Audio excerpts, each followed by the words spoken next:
Hello guys, for this video gagawa tayo ng tutorial kung paano maglagay ng screen protector dito sa ating Google Pixel Watch. Maganda kasi siya para maiwasan yung mga scratches at saka para maiwasan din yung mabasag yung ating screen. At sa mga nagtatanong dyan kung saan ko naman ito nabili ko lang siya online sa kanilang Google Store.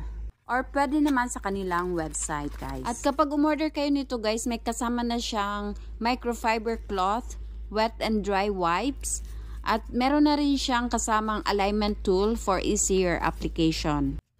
Ito na yung screen protector guys. Ganito lang yung itsura niya.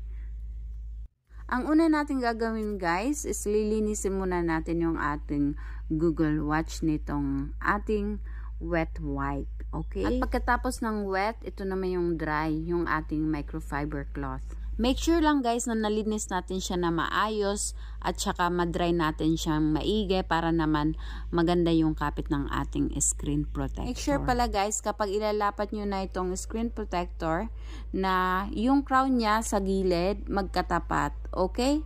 Tsaka dahan-dahan lang siya. Punas-punas ulit. And then bago siya ilapat. So ganyan lang guys. So make sure yung crown niya is pasok nyo dyan sa gilid. And then, dahan-dahan, pwede nyo naman gamitin yung microfiber para mas safe siya. So, ayan, ipinasok ko yung crown sa gilid. And then, dahan-dahan siya guys, i-push. So, hanggang sa marinig nyo yung click. Yun na yung guys. At konti lang na linis.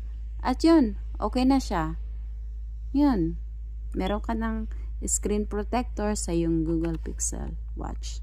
Thank you for watching. Hanggang dito lang po guys. Thank you so much.